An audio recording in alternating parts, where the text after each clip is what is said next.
Well, welcome to Trinity Radio. I'm Braxton Hunter, and along with me today is... Jonathan Pritchett. There he is, but not just Jonathan Pritchett, because today we are going to answer the question of one of the things that atheists say, critics of Christianity will say that can be demonstrated false in many situations. All right, so we're gonna jump to our guest for today, who is Will Hess, Mr. Will Hess. So glad you're here, Will. What do you have to say for yourself? Well, guys, glad to be here. Many people are probably familiar with me at this point because I've been on here a lot more recently. So my name is Will with the Church Split. Come check us out. We talk about divisive topics in the church from a biblical perspective. And we also like to make it a little fun, and we like to encourage intellectual toughness. So therefore come with thick skin. And, you know, we take theology seriously, but we don't take ourselves seriously. So come check us out if that sounds interesting to you. Yep, he's linked in the descriptions, but also if you see that profile image there in the chat, you can click that, I think, and go to his channel and give him a sub. If you wonder why Will has been on quite a bit lately and probably will continue to be on, it's not just because we like him, although we do, but also because he now lives in our area and is the youth pastor, is one of the many things he does at our local church. And so that's... And one of the hosts of the Biblical Rogues Gallery that we have on Thursday nights. We're going through the Book of Romans. Join us. Now they're in a playlist, so you can just get the playlist. 6:30 p.m. on Thursday nights. You'll find the three Central of us. Time. Plus MJ Jackson and who else? Sometimes Nick Quint. Sometimes Brett Nicholson. Matthew MJ Jackson. We're going to have Chris Bryan Samuel on tomorrow night. Right on. The apologists in Detroit. So let's get right to the topic here. And by the way, you can get all kinds of extra content at patreon.com/TrinityRadio. And we'll hope that you'll do that. Also, I think that Will has a Patreon as well at probably YouTube or Trinity, or let's see, patreon.com/what? The Church Split? Yeah. Okay. All right. Here's the topic. Here's what we're really talking about today is there is a thing that is a criticism that is often made against Christians that is at least often, if not most of the time, false. But it has been made about probably every Christian content creator who actually tries to do something, and has been said about all three of us and most Christian apologists at least. And that is that we are only in it for the money.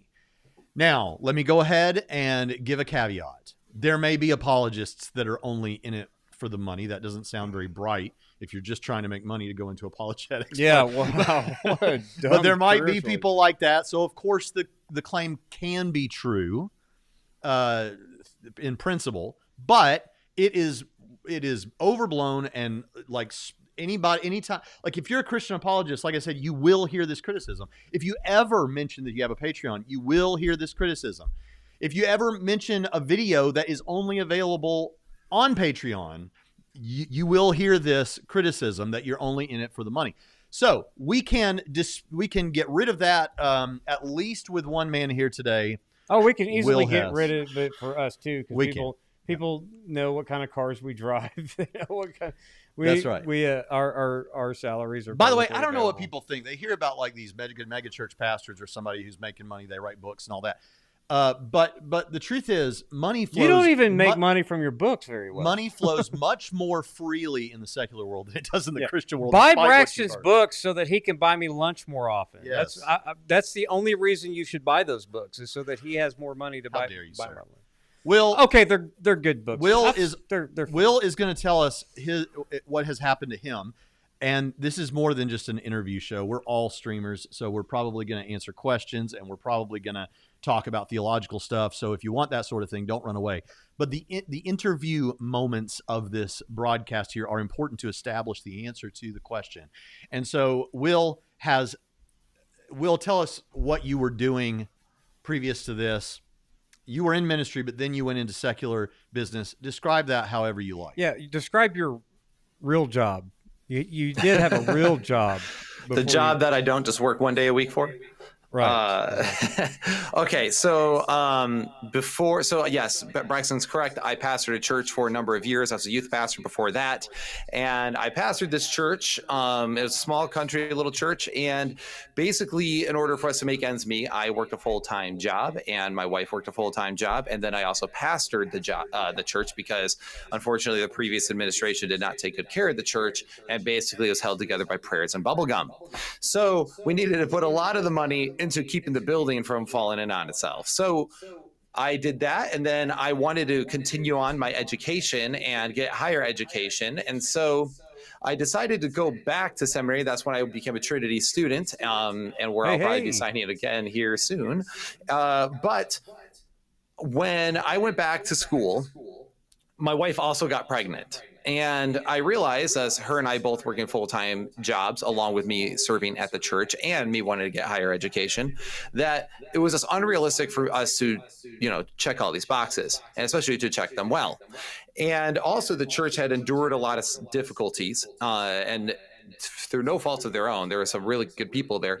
So I stepped away from pastoral ministry at the time and handed it over to a friend of mine. And the church is doing great. It's actually thriving now, which is fantastic because it needed a pastor who could pour more time into it. And I was losing time, right? I'm going into education and I'm having a child, and everyone all knows the upheaval, if you've had a kid, what a child does to your life. And it's a blessing, but it's also, it comes with its own challenges. At that moment, at that juncture, Will, could you just hold on for just a second? Yeah. People are saying that they're hearing an echo, and we're using echo cancellation technology. I'm wondering, are you hearing it on Will's end or on our end? It shouldn't matter either way, but are you hearing it right now as I'm speaking, or were you hearing it when Will was speaking? Does it seem like it's coming through Will's mic? It may be me, but there's echo on Will's mic. Okay, that sounds like it's coming through our stuff, but we are not. I don't know what else to do about it. How bad is it? Just keep going, Will, and we'll listen to them tell us how bad it is. Some people are saying they haven't heard anything. Some people are saying it's on Will's mic. Okay. Well, it must not be too very bad if people are saying that they didn't even notice it. So do you want me to change my source? I can see if that fixes it. Sure. Yeah. While you're doing that, real quick, I don't know how long that'll take you, but while you're doing that, so what we're building up to, of course, is how Will's change in employment affected finances and what his motivation was. Try now, Will. Is there still an echo? Well, I wouldn't know, but New Testament theologist says that it's tolerable anyway. So, okay, is this okay? Kind of like Will himself. Yeah,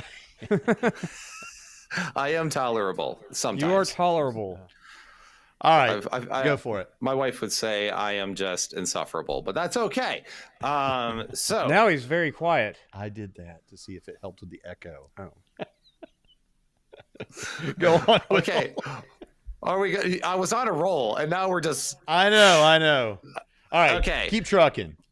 Kids, blessings, all that. So, what I ended up doing was I started seeking employment, and just to be able to get my wife to stay home. My biggest desire was for my wife to be able to stay home with our child, especially in her first couple of years, because they're so formative. And I ended up getting a job as a finance manager at a Chrysler dealership there in Michigan. And if anyone knows anything about the auto industry, it is actually very lucrative. And I was in, of course, the state of the automobile industry, which is Michigan. And I was working there, and I was making more money than I've ever made before in my life. And then, but due to some toxic work environment issues and challenges, I wanted to pursue a higher career status because I didn't really like where I was at, even though I was making good money. Everyone was difficult to work with.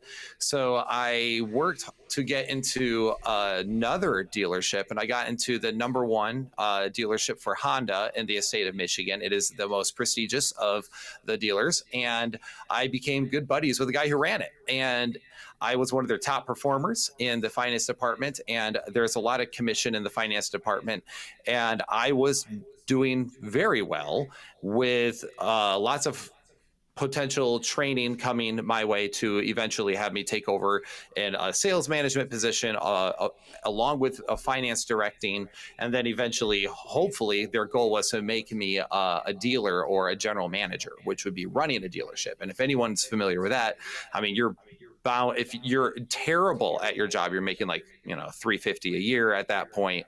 But most of them are making well over like $500,000. So that was something for me that I had very much encountered with so I was working, making a lot of money, but at the same time, I only got into it because I wanted my wife to stay home. But I always wanted to do ministry, and ministry was where my heart's at. Ministering to people is something that is near and dear to me. It's no longer, it's almost to that point of where if I do anything else, I don't feel like I'm living to my potential. So I like to teach people about God. I love to preach the word, things like that. So the entire time, even though I was making tons of money and we were doing all our debts were getting paid off. My wife and I were able to be very generous and still save absurd amount of money, stuff like that. But long story short, it wasn't fulfilling. It wasn't what I was looking to do. I was still doing the church split, but off on the side. And it did require a lot of my time. But at the same time, now that I was in this dealership, the people there are awesome. They were a fantastic team of people. I never had been, even though it's a high octane job and a high stress job, I'd never been at a job that I felt so comfortable in, mainly because I was good at it. They liked me, I liked them, and everything worked out really well. But I still couldn't shake the feeling that I wasn't living up to my potential as much as I tried to fulfill it. So that's when I had applied throughout, especially when I was trying to leave that one toxic dealership. I had applied at quite a few other jobs, especially church jobs. And I'd gotten interview after interview, and either they were Reformed churches, because it's West Michigan by Calvin University and Baker Books. So you should get the idea here that we were very much in a Reformed area. And I'm not Reformed for anyone who doesn't know that already. What? Or this changes everything. This changes everything. But then the other thing was like non-denoms and everything. It just, none of them felt like the right fit. They wouldn't call me back, or there was all sorts of issues. And I kind of it was kind of demoralizing, because I began to just wonder, like, maybe my time in ministry is over. And then I started kind of just accepting that it was over, and I got very comfy at my job. And then I received a message from Jonathan Pritchett. You want to go and tell about that a little bit, Pritchett? Well, we were looking for a new youth pastor at our church, and so our pastor Brett, who was on our program, he was on the show not this past Thursday, but the week before. The week before, he's been on other times as well.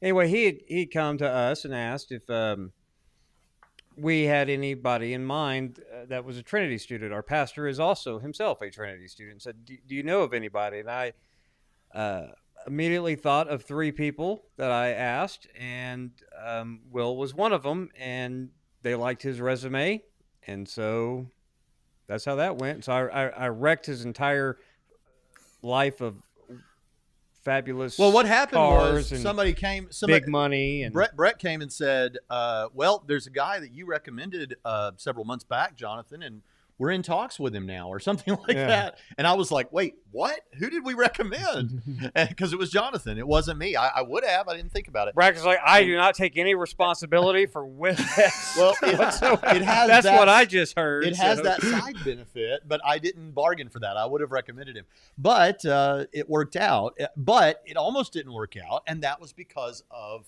the fact that Will does live in the 21st century and does have to provide for his family in a certain way. And it was going to be difficult to see how he could do that in the way he had been doing it. Back to you, Will. Right. So Jonathan sent me the link, and I asked him, I was like, okay, is this a position that could support a small family? And he's like, yeah, probably. And I was like, okay, so I'll send him my resume. But I sent it at this point without a hope or a prayer, because at this point, again, demoralized, no one gets back to me. Well, eventually they got back with me, and we got in talks. And I just, right off the gate, I was like, okay, but what's the pay? And because, again, I don't want to waste anyone's time if it's just absolutely impossible. And he told me what it was, and I was like, that's too far away, like way too far away. And he's like, well, why don't you come down here and candidate? And I was like, well, I don't know if I could even accept it. He's like, just come on down here, see the church, do the whole thing. And I was like, all right, we'll give it a whirl. And so we went down. one weekend, and that's when I finally met you guys in person instead of online. And it was one of those like things. Once we arrived and we met the team, and it was very cohesive. The team is awesome. I get along with them well. The vision of the church, the communication of the church, everything about it was things that are near and dear to my heart. And we got to connect with some of the students in the student ministry here. And for those of you guys who don't know, I've always worked in youth ministry. Even when I was a lead pastor, I ran the youth group, and that's mainly because I've told my story in other places, but I was a very troubled teenager. So I definitely like have a heart for the youth because I see a lot of my own mistakes and my own heart and my own issues there. So I want to try to help other youth. So I've always had a heart for that. And, things went really well. And on our way back, my wife was like, that was really good. Like really good. I'm like, yeah, but there's no way we can make this work. And I called Trinity and to see if they could hire me possibly part-time to make up the difference. And they're unable to, which tells me that all you guys in the live chat need to become Trinity students so that way they have more money. So go be Trinity students. Anyway. Amen. So I was like, come on, give me some sort of feedback. I mean, if you don't want me to promote the school. Come on now. Anyway. TrinitySem.edu. Take courses from where you're at. How's that? It's great. There we go. And so then as it went on, things were going, and I was trying to bring it together, and I was like, maybe this is not a God thing. Maybe it's not. Well, then the day I was going to text Chris, my supervisor here, essentially, the next gen director, that I don't think I'm going to be able to take the job. He sends me a text and goes, hey, can we meet Thursday over Zoom? And I was like, sure. And I had a number in my mind, like if they could get to this, I could probably make it work. I sat down with them and the executive director, Natalie, and everyone's there. And as we're talking, suddenly she goes, if you take over like the missions department as well, because we need this help, we could actually probably do X amount. And it was right where I needed it to be. And I can't remember if I communicated that. Emphasis on needed, because though I don't know if we spoke numbers, we don't want to do that, I'm sure. But the fact is, it was like half of what you were making. I would like to know numbers. No. See what the pay differential. I might want to go work for One Life instead of Trinity. It's about half of what it was, though, right, Will? Something like that. It is half on a bad year of my old job. Okay. So, but that makes the point, right? That makes the point, I think, for people, and especially when you're in an age bracket, like we don't mind saying you're like 32. 32. And so this is a period of life where normally young professionals like you are wanting to just keep climbing higher and keep getting, and that usually pans out to more money. And if you took a cut to go to another job, it would usually be because you thought in that other job you'd have the capacity to make what you were making and then far more. And I don't know what the future capacities are. There's no upward mobility in ministry. Right. The upward mobility just doesn't go very far. Well, it's get a few years under my belt at this place and then go apply for some other place. That's how all pastors do it. They if they want to raise, they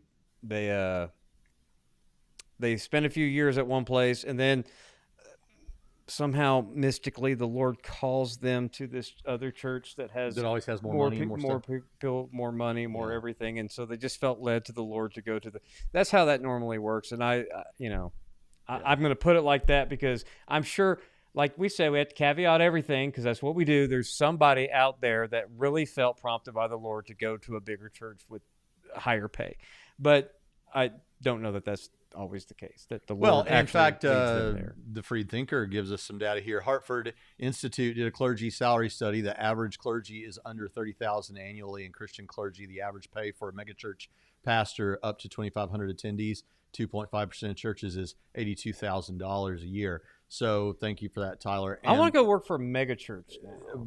But still, like in terms of secular ways of thinking about money, you're nowhere close.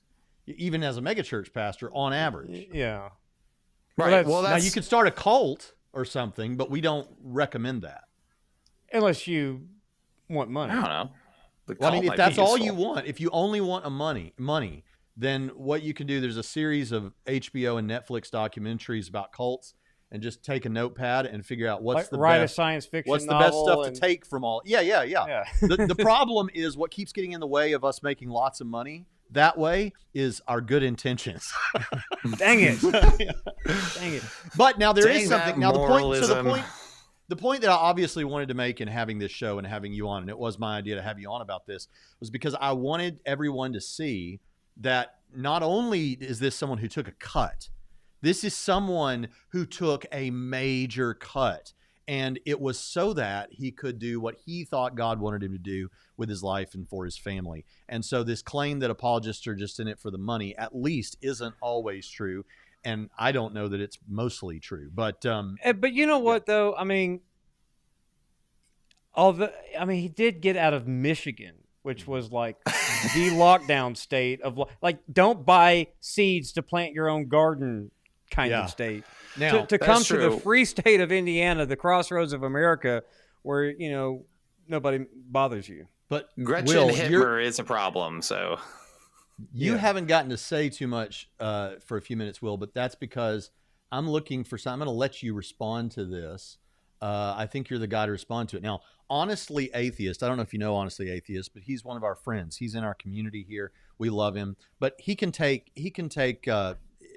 if you throw a virtual metaphorical punch, he can take it because he does that too sometimes. But here he wants to press the patriarchal notions, I think, that seem to be at play in the way you and I and Jonathan currently, at least, though not always, structure our family, because he says, sorry, that was snarky. I'll control myself. This guy seems cool enough. Working a toxic job so your wife can be financially dependent on you is a red flag to my progressive sensibilities, though. Oh, come on. Before you answer, before you answer, to give him his full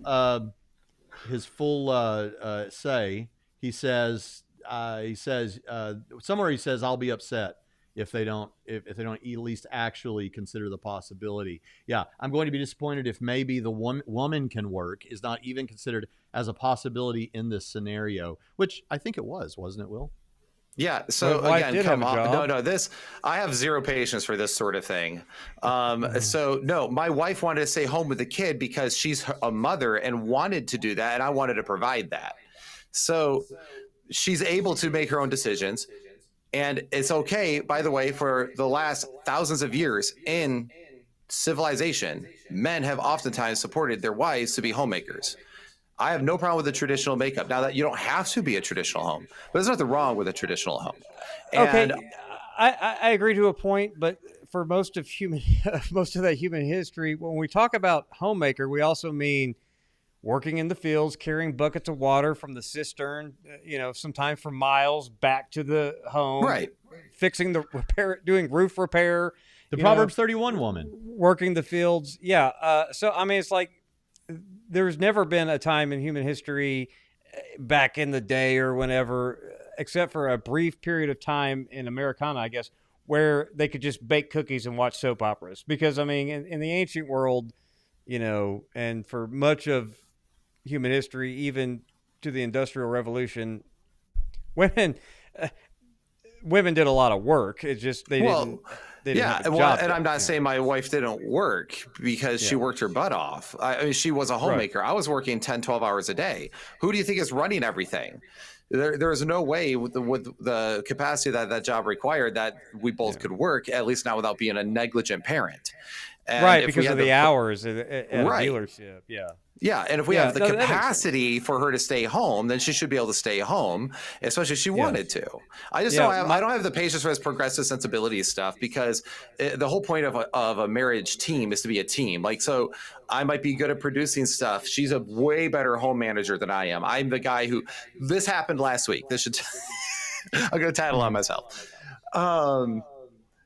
So I was on my way to a meeting, and I had to bring my daughter to said meeting. And so I picked up my daughter, and I got all this stuff, and I get all the way to my car, and I hear my daughter go, she's 3. She goes, uh-oh, shoes. And I look down, and she's standing in my grass in socks. And I was like, I totally forgot her shoes. I'm an idiot. Yeah. And well, so it's just, and my wife, by the way, she did go back to work. She's working part-time. She's actually at work right now. And that was one of the things that we discussed, which was, well, in order for us to make the difference, in order for us to survive comfortably, you'll probably have to go back to work like 20-ish hours a week. And that was something she was willing to do. So the whole, like, yes, people are financially dependent on one another, but there's nothing wrong with being financially dependent on your spouse. There's nothing wrong with it. Especially because my wife is capable to go back to work if she needs. Yeah. My story, not to saddle honestly atheist with this, but Amber says anyone that thinks modern motherhood is baking cookies and watching soap operas has never stayed home Amen. with a toddler before. Right. I mean, because now, Amber, it's baking cookies and TikTok, right? I'm just kidding. That's not no, wow. It is the hardest work. Yeah. It is the hardest work. I often go home in the middle of the day just to see what's going on, or just to check on my wife, or just to love on her, or whatever. And I go home, and if she's home, which often she's not because she's running around doing all kinds of millions of things, but if she's home, she's up doing something that's a lot more active than most of the working people I know are doing all day. Well, I've kind of seen this from both sides, because up until 2017, my wife and I both worked full time, and she always made more money than me because she has a real degree. To use that real degree, she has a master's degree in accounting, has always worked in finance departments of urology clinics, or she was, in fact, her last job was here at Trinity, where Braxton paid her more than he pays me. But then she decided she wanted to stay home for the high school years of our kids. And so we lost over half of our income when she decided to quit work. And then, of course, our kids graduated back in May of last year, and she still hasn't decided if she wants to go back to work or not. I don't really care what she does. She does some volunteer work for the Red Cross, and then if she gets a job, our income will go up. But I mean, sometimes money isn't the everything. Right. I mean, but we went from well over $100,000 a year to under now. So, and she always made more money than me, and I get it. She had this type of career, but women can either work or not work. Mm-hmm. I don't think patriarchy has anything to do with it. It kind of has, what are you willing to, what are your priorities, and what kind of life do you want to have, as to whether or not both people want to work, or are you going to settle for less overall family income for one person to stay home? Well, and they often have to, and now, unfortunately, a lot of people say, well, you have to work. Both people have to work. Well, it wasn't always that way. The pay changed a little bit with as things began to get more and more. Right. When women went to work, the labor force doubled, right, and then everyone's pay went down. Right. And so they got what they wanted. Good job, ladies. Not so, ladies, I don't mean. Two things. I mean, that's literally what happened. I just wanted to say, Gregory Fisher says, my wife and I were partners in life and ministry. Of course, we've only been married for 58 years. So what would we know? No, well, that's exactly it. So we're partners in this, and I'm not looking to leave my wife. I'm not looking to harm her. I have a good life insurance policy too. So if something were to happen to me, I know her and my baby are still taken care of. But I have no problem with us working as a team. And I mean, oddly enough, even the freed thinker Tyler Vela, it was saying here, what did he say? Y'all know. Yeah, I was going to bring him up next, so I'll go ahead and put that up there. Yeah, so right there. Y'all know I pull no punches against Hess because he's a stupid poo-poo head. He didn't say that. But he's 100% right I'll here. say it. And people really shouldn't judge the home economics and planning of families they don't know the financial situation of. Right. Or the skill gaps of different people in the house. Like about one day a week, usually I work from home. That's my day of preparation, lessons and curriculum and all that. And I have a toddler at home. When that happens, because that's usually a day that my wife is at work. And I tell you what, by the time she comes home, I get the stay-at-home mom thing where they're like, take the kids for 20 minutes. Like, I totally understand that. My kid's the nicest kid on planet Earth, but it's a lot of work. So anyway. Gregory Fisher also brings up a point that I know from, and Braxton knows just from our previous pastoral ministry experience at churches, is whether your wife has a job or not have a job, when churches, especially the smaller ones, hire a job outside the home. Yeah, a job outside the home. Right. Okay, Rex. When churches hire you, they do really think that they're getting free labor out of your spouse as well. So even if they hire you to be a bivocational pastor or whatever, they're going to expect the wife of the pastor or youth pastor, you're going to do something in children's ministry. Right. They have this expectation that they're getting 2 employees for one, or at least 1.5 employees. Yeah, Well, that was actually a discussion we had with them. We're like, what's my wife's expectations in this? And they actually gave the best answer. Like, we hired you, not her. She has zero obligation, but we would like her to be around because she's just another member of the church family. But we like her better than you. So my wife is so nice and likable. Like Tyler Vela, I know he can't stand me, but he'd love my wife. She's really nice. Everyone loves Callie. Yeah. But yeah, there's this thing that was a good answer, because most churches give the exact opposite answer. We expect your wife to do this. We expect your wife to do that. And can your wife please? And then they're the first asked to volunteer, to do something in the kitchen or, whatever. Well, I was going to say about that, I've known some pastors who have told me the story that they have confronted this, and for whatever reason, they didn't want that put on their wife. So they told the search committee or whatever it was that, hey, if you bring me on, you're bringing me on. It's not my wife that's an employee here or the pastor of the church or however you want to think of that. And even though they said that was kind of perceived by the search committee as, who's this guy think he is? Yeah. So, Amber says, I'm wrong about that, though. Obviously, Ben have never been on the receiving end of bad. That's maybe so. Of course, if I don't know what she's saying there. What do you think she's saying? Oh, I can tell you what she's saying. Go for it. Especially in certain conservative circles, y'all weren't raised in a legalistic enough environment, man. I tell you what, it'll change you. So someone from that kind of background, that Proverbs 31 woman can be used as a cudgel against women to make them like basically know their place. So like you ought to be submissive, you ought to be this, you ought to be that. That wasn't Pritchett, that was Hunter who brought up the Proverbs 31 thing. Well, I've heard your talk about the Proverbs 31 woman, and we you were making all the same points you were just making, so I just gave the title of the sermon. If we could just get men to live up to the Proverbs 31 woman, the church would be in a better shape. So we can't even get men to live up to that thing, so much less women. So I do understand where you're coming from. Yeah. Go ahead. And the bottom. So, to get, I guess, a little bit on track here and see if anyone else has other questions. First off, just to hit the dead horse one more time, we do take a very traditional role in our household in many ways, but that's not because I rule with an iron fist or anything. It's just that we naturally fall into that because that's just the way it is. It's how we work. Right. Like most complementarians you fit the mold where you're complementarian, but your wife tells you what to do anyway. But look here, I want to comment on something Tyler says here, because he says, point though, talking about those unrealistic expectations by churches is why Honest Atheist asked what he asked, though.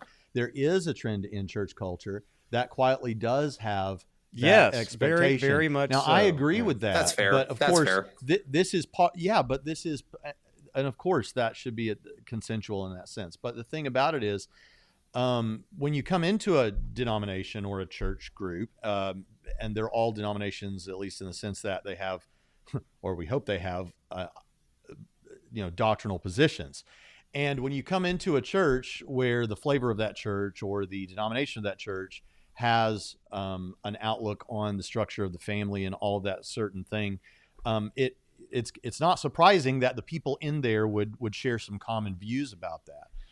So it's fair to call it out. But I do think, and it is an expectation of a lot of people in church.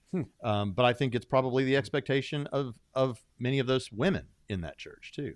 Absolutely. And then the other thing is, like, when people say that, like, people are just in ministry for money or whatever, that obviously, because it's personal to me, I took, like, on my worst year, I'd have taken a 50% pay cut. It's probably more like 60 to 70%. Okay, I'll call it what it is. We're pretty lucrative. We were doing well. But the other thing, like, to that is the fact that a lot of the people they say this about, they clearly don't know. Actually, Tyler, to his credit again, said in the chat earlier that most apologists I know have like multiple side hustles to make ends meet. I know Dr. Stratton does that. I know I have that. I'm working on other things to do that. I'm jealous of Dr. Stratton, Tim Stratton, and Cameron Bertuzzi's side hustles. They've got the best side hustles. Tim gets to be a musician as a side hustle and perform in front of pretty decent sized crowds, from what I can gather. They're not like a national. That's not why you're talking. You don't want to talk about Tim. But you want to talk about Cameron Bertuzzi's I want to talk about Cameron second channel Bertuzzi's where second they cut channel, lawns. where him and his brother cut lawns. I mean, if you haven't checked out the Bertuzzi brothers, that is the best channel on YouTube. I love it. You're so weird. I'm giving it a shout out. That is my Saturday morning. Whenever they come up with a video that I was already like AZ and some of these other guys in that kind of YouTube space, where Saturday mornings I would put those types of channels on. But Cameron's is better than the other, lawn transformation. Oh, channels. even within his genre, it's pretty within good. his genre, because I was watching that genre before he got into it. But Saturday morning, put it on, because when you have a day full of yard work. When you wake up, just put it on your TV and watch them get after it, and it inspires you to go do your own yard work and get. Yeah, but I don't care about my yard. So anyway, I can tell. Gregory says here, I once suggested to a ministry class in Africa that we should turn Africa over to the women. The continent would be an economic powerhouse in a generation. Now that's an interesting comment, Gregory, but I would not ever follow a comment with a standalone comment that just says, "I nearly got stoned." Yeah, that could go either way there, buddy. Yeah. But then go ahead, Will. But the other thing is one of the things I don't think people realize is usually pastors. Now, granted, there's always toxic pastors. Okay, I'm talking about the general rule.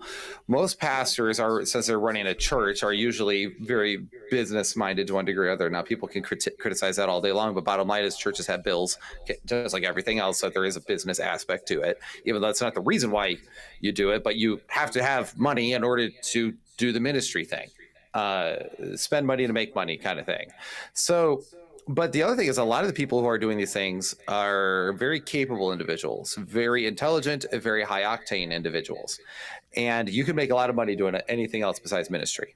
And yeah, for most people. And of course you can point to either Joel Osteen or John MacArthur. They're both have net worths in the millions. That's fine. You can talk about charlatans like Kenneth Copeland or whatever. Yeah, granted all that, but that's not most people. And I don't begrudge either Joel Osteen, who takes no salary from his church, for writing books that people like to read for reasons that escape me. Likewise, John MacArthur writing books and making money that people like to read for reasons that escape me. But, I don't have a problem with it, personally. Right. I wish that I could write a book that everyone would read. Now, here's the point you made just before the show, Jonathan, is what Tyler says. Would the critics say atheist skeptic channels with Patreon and such are just out for the money? I'm, wait for it, skeptical they would. Well, I think once atheist skeptic channels or any kind of channel puts out a Patreon to help support the channel, I think that criticism goes away. That Christians are only in this for the money. Now, let me preface that. I think that's fine. I have no problem saying that I come to Trinity every day for the money. I do Trinity Radio even for the money, to pay for Vizard and this other stuff. And then Braxton just to make more YouTube. Yeah, and Braxton he does all this software. I'm looking at our expenses and he keeps upgrading stuff. And yeah, so we do this for money. I have no problem. I'm not embarrassed to say that the things that I do are for money. People are like, why don't you go debate so-and-so? Okay, how much does it pay? Because I do things for money. I'm not saying that atheists, skeptics are only in it for the money any more than any apologists are only in it for the money. But yeah, we all do what we do for money so that we can feed our families and whatever. And there's nothing wrong with Christians making money. Someone made a comment here earlier. I think it was Amber made a comment about how, her parents were a great example living out by getting paid starvation wages. And that's tragic that they were only getting starvation wages for doing ministry. Mm-hmm. You should pay people what they're, and not take advantage of the fact that they ain't going to quit. Yeah. Like her parents, they weren't going to quit. I mean, Jesus had what? Forward. Susanna, Joanna, Mary. Jesus had women bankrolling his ministry. according to Luke. Well, it goes into the whole, like, I mean, is someone who learns a trade not worth their pay? Like, I mean, and if you go into church history, priests and bishops, there was always like a money that could be attached. Rabbis were paid. The priests, they had their own way of making money. This is part of it where it's like, well, a man should be worthy of it. But one thing I wanted to make sure, I forgot to mention this earlier. So it's funny, when I was going back and forth on whether or not to accept this position, when they came and hit my minimum, this was kind of funny. So I got off the phone with them, and I just remember sitting there. It was on speaker, and I just, turned off. I looked at my wife, and I was like, "What do you think?" And I was over here waiting for her to be like, "No," like, because she really liked the cushy life. And she goes, "I know it sounds crazy, but I think we should do it." And then I was like, "No, you are crazy." And so I was really debating it. And on my way back home from work on a Saturday, my Spotify was on shuffle. And I'm one of those weirdos who listens to hipster indie bands. Okay, fight me. But amen. I will fight you over that. What's your favorite hipster indie bands? Because we may share notes. Do you like the Classic Crime? I don't know that. That may be too I will send them to you. They're great. Not me. I won't listen to it. Well, shut up, Pritchett. I have an eclectic. Don't yuck our yum. My playlists are unimpeachable. Period. So I actually did like your Christmas playlist better than Braxton's. So I do like the classics. I will say that. That's the thing. He picks songs that are like, well, of course. Like, he picks them from each decade. He'll pick like the best song from that decade, and it's like, well, yeah, yes, of course. Exactly. I could send you a list that has Handel's Messiah and be like, you're not allowed to say anything bad about this. It's Handel's Messiah, right? And I wouldn't, because it's but the whole point was to expose each other to new music. I know all those songs you put. Will knows all those songs. The reason why you know all those songs is because there is a tier of talent, and these particular songs have... Yes, you like what everyone else likes. You're right. Okay, back to my indie band. Except for the fact that I listen to 80s New Wave, and nobody listens to 80s New Wave anymore. Are you kidding? Me and Tony Bryant. Is like the biggest thing. Me and Tony Bryant, we still listen to NXS all the time. And you guys argue like an old married couple. Listen to you two. There's a certain percentage of the audience that only shows up for the rare moments when this happens. Is great. By the way, Josh Klein is fantastic. knows who the classic. You click on Josh Klein's name right now because he gets it. No, not him. There, he gets it. Classic Crime's fantastic. All right, so it was funny. I was on the road, and they have a song. If there's an apocalypse, it's about to happen. All right, so the Classic Crime has a song called Spare Time on an album called How to Be Human. Now, my Spotify was just on shuffle on my way home, and this song came on, and I always loved this album. But this song, like, punched me in the teeth because I was still going, oh, but all this money, but I really, my heart's here, but can we do that? Can I do that? And the first verse, and I'll read the first verse and the second verse, okay? The first verse says, you clutch the cross around your neck and you hope to God there's still time left. You turn back down the path to find your way. But in the dusty summer breeze of this ghost town, you hear the sea. Its salted crashing melody still haunts you to this day. And it says, where were you when I called you to be wild? And now your ship set sail and you're stuck in a prison. Verse 2, though, is what killed me. It said, you bought all your philosophies, right? So Christianity, you could say, and carved out your philanthropy, making lots of money. It didn't take you much to do your part, so we were giving. But you closed off opportunity with narrow, cold hypocrisy, and in the end, you traded petty comforts for your heart. Wow. Talking away, I don't know what I'm to say. I'll say it anyway. Today is another day to find you. Shying away, I'll be coming for your love, okay? Take on me. Better. It's just better. No, it's not. Talking away. He's sharing something poignant, right? There was meaning in the lyrics that you wanted. It's Valentine's Day. I'm Pritchett. Let's become, go home with your wife, become cartoon characters, and jump through paintings and all that kind of thing.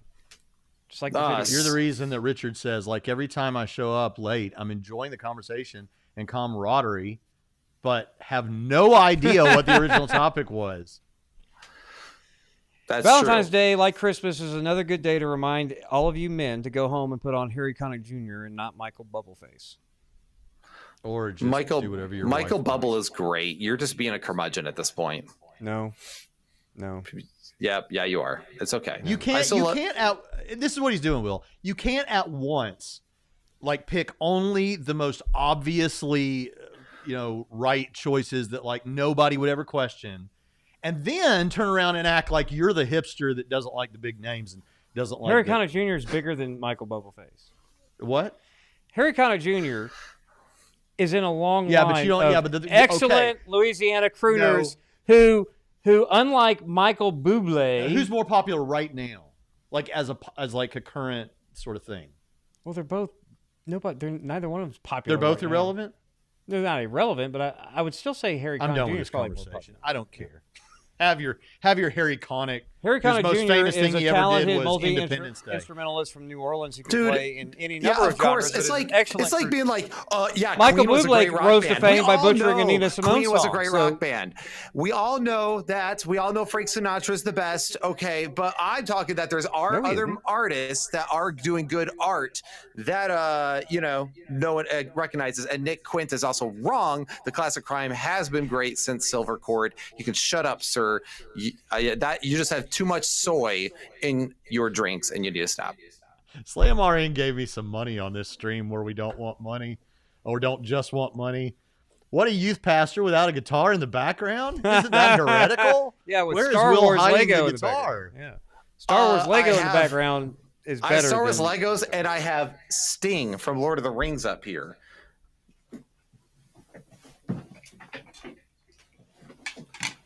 I am a way cooler youth pastor because I'll cut you. agree. That's pretty awesome. Hold on. I agree. I also have a gun off camera, but that's neither here nor there. Well, you're in Indiana. You're allowed to carry those wherever you want to. Yep. Amen. God bless America. But As a gift, as a gift from Pritchett, you'll see, well, you can't see it, but over my shoulder, you would see that there is a Space Trilogy box set that was probably produced like decades ago that Jonathan got me as the best present he's ever got me. I read all of them in one season, one Christmas season. And then the next year he tried to do better, and he got me this. But not as good as the Space Trilogy. Sorry, Pritchett. Way cooler than the space. I Trilogy. also have Andril at home, so I have Aragorn's as well. So I just Now we need look like Glamdring. Now we look like those kids on the mission trip or on the youth trip who all they do, like the dorky kids who just go to the, like in Gatlinburg, Tennessee, to the shop where they sell all the swords and knives and buy a bunch. And on the youth trip, the youth pastor's got to keep all the swords away from all the boys. I'm the one now who we're buys like those your sword and tells them if they don't behave, I will decapitate. Well, okay. We are now to the decapitation portion of the live stream, so maybe we should check to see if anyone has any questions on this or any other topic while we're here, and then we can please bring this to an end. For once, Pritchett always wants to go buck wild on these streams. And for once, we go off topic and we're having a good time, and he's like, this has to end. Well, it's mainly because he's not cool enough to know anything besides what everyone else right. likes to listen to. Say that. So, Say that. I agree Pritchett, because there is a reason why popular things become popular and others do not. Is because they are objectively better. or because everyone else is sheep and just follows the mainstream. I mean, come on, there's still people who think that The Marvels was good, for crying out loud. So how about this? I'm going to come up with some sort of fitness challenge for myself. If I beat it, then you have to like give me 48 hours where you listen to nothing but bands I select. Me or him? Him. Okay. No. All right, Bryson, you and I can join just share me. notes. You can 48 join... hours straight. Okay, of fine. music. You have until December 31st to be able to do a muscle up. I don't even know what that is, but sounds good. It's where you go do a pull up and then shift over the bar and do a dip. It's where you go to a seafood restaurant and eat mussels. By December 31st, you have to be able to do a muscle up. Just one. Derek wants to work here. Are you hiring? We just told Will we couldn't hire him. We're thinking about firing Braxton at this point. I'm expendable. Okay, but back on topic, I guess. I thought we were just kind of off. I thought we were done, but go ahead. I just feel like I should reiterate, no, people are not in apologetics or in the pastorate for money, because generally speaking, pastors don't make money and apologists don't either, unless you're one of the really big ones. Yeah, Like, I bet you Sean McDowell, Frank Turek, and William Lane Craig are not hurting. But William Lane Craig but I also teaches bet you they're philosophy. making less. They're making less money, I bet, than like a megachurch pastor, like a big name. Probably. Like what's that young guy in Houston or.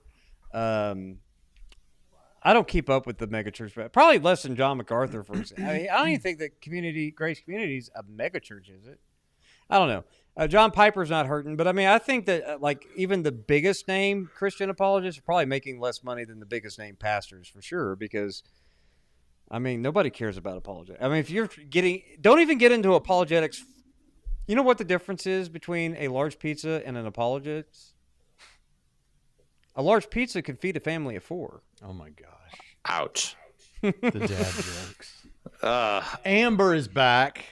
Our local seminary student. Well, we got several seminary students. How do you change the perception that pastors shouldn't get paid what they're worth? You complain about it. I remember that I better not say that. I think not only do you complain about it, but I think what you need to do, because there needs to kind of be a band amongst ministers to be like, it's okay for me to get paid. So don't do what I did. Don't buy the poverty gospel and be like, oh, I'll be paid mincemeat because that's what I'm supposed to do. And that's the only job that was offered to me. No, I have to make X amount of dollars in order for me to take this vocation. Just tell them what it is, because that is how you can get there, where if they can't hire ministers for nothing, then they're going to have to find a way to get them. While they keep bringing up the money thing, well, then just complain about it, draw your line in the sand. And because here's the thing, even if they give you the money, like let's say they don't want to, like, well, we think pastors should do blah, blah, blah. And then they finally give you it. Do you really want to work at that church? Because they're probably going to abuse you. They probably have a very screwed up view on how you should work anyway. So they're asking. Now this has constantly been said, but they are asking a church that is not willing to pay their pastor, what he's worth, however you want to cash that out, it wants him to take a risk. They want him to take a step of faith for God in coming to this place that they've never necessarily been, with people they don't know, to situations that they can't imagine, and he takes all of that step of faith, but they might not be willing to take the step of faith of signing on the dotted line. Well, here's the thing. But wait a minute. I want to get a couple super chats here. Atheist says, let's finally be honest. We're not doing it for the money. We're doing it for the women, our wives, but still the women. Funny, but not even there. I don't think any of our wives watch any of the nonsense. No, but they'll cash the checks, won't they? What? I'll say it. I suspect Lee Strobel is in it for the money, honestly, Atheist says, and I want to speak to that. So, I met Lee Strobel in about 2010. In fact, I know it was 2010, right after my first live public debate. And I met him, and he was actually talked to his wife for a long time, and he was super nice to me, really, really nice, friendly. We sat and talked. The next time I saw him was several years later, after one of the Unapologetics conferences, the weekend that the Case for Christ film was released. And I reminded him that I knew the newspaper article at the beginning of Case for Faith, his second book, which he had then planned to make another movie about the Case for Faith. I don't know what the deal is with that now. But there was a guy at the beginning of it, Charles Templeton, who had been a colleague of Billy Graham's in the Youth for Christ movement and all of that, but he had become an atheist. And he includes an interview he did with him in the book. But he said, I heard that Charles Templeton had a deathbed conversion. And I said, if I can find you that, he said he couldn't find the article. I said, if I can find you the article, will you add me to the credits of the Case for Faith? And, pull the casino, the jackpot lever, And he said, yeah. So I went right back to the hotel room. It took me about 10 minutes, and I sent him the article, or sent it to Mark Middleburg, who sent it on to him. So if they ever do make one, maybe I'll be in there. But I met him then, and I've met him on several occasions since then. And you know something? He has always gone out of his way to spend time alone with me that he could easily be at his hotel or doing something else. And I found that to be evidence of genuine concern for the movement of Christ and for the young apologists that are in it and for people broadly. So that's my take. I want to actually agree with, honestly, Atheist. I'll say it too. I suspect Lee Strobel is in it for the money. Not just the money, right? He's just not in it only for the money. So I like my answer better. Yeah. But back to the other point about how do you get the pay up? Like in Congregationalist churches, my dad brought this up at least once or twice a quarter or whatever, advocating for some of the church staff to get higher pay, because in these Congregational churches, they pass out the budget and you see what the packages are for the lead pastor, for the music minister, or whatever. And my dad would be the one that would lead the charge of, let's give them a raise then. If this is what we're paying them, we've been paying them for this long, let's give them. And if you keep at it, at least, once a year, they'll get a annual raise if somebody's advocating. But all of this to say, Pritchett, yeah, because someone could look at the last 20 minutes and say, all you guys are talking about is how you should be getting more money. Well, not us. We're not active clergy. I mean, right. Will is, but the rest of us are not actively like out there pastoring or a youth pastor or something. But the point is, the whole discussion is evidence that these people aren't in it just for the money. Yeah. Otherwise, they would be in a much more lucrative situation. And Braxton, oftentimes these people are like good public speakers. That in itself, if you're able to get in front of a crowd, that in itself can be a benefit. But these people are often very smart, very bright, sometimes go for seminary degrees. They could easily make a lot more money in something else. Go ahead, Pritchett. And you probably know this as well, because you've been in a lot of churches around the South, and I've been to a lot of churches around the South, especially smaller ones, going back to something that Amber had mentioned about, well, sometimes you'll hear, we're a small church, we're trying to revamp, and we just don't have the money. Those churches usually have their buildings paid for and have $500,000 in a bank account for a rainy day. And but because of their weekly givings, are just enough to keep the doors open, right? Even though they have $500,000 sitting away that will die with the last member and get possessed by whoever, whatever. I don't know what happens with taxes and all that, but to me, it's like if you want something big to happen, you need to reinvest that rainy day fund because it's storming outside. And one of the things you need to invest in is someone who will pound the pavement and get people to church. And you're not going to do that with paying your pastor peanuts when you have the money. Your church is going to die in 5 years anyway. So why not take, instead of $200 a week, why don't you give him, 35, 40 grand out of that rainy day fund to see what he could do in a year? That's all I'm saying. It's not because they don't have money. There's a lot of churches out there that have a ton of money in the bank, even though they have 13 people in the pews, with usually 2 of them paying the entire weekly expenses.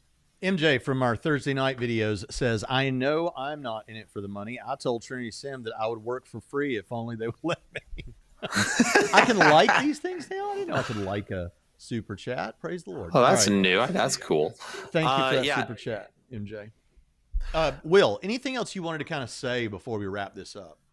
Besides the fact that we all know that Pritchett's a curmudgeon, which normally I appreciate, but he's just wrong when it comes to bands.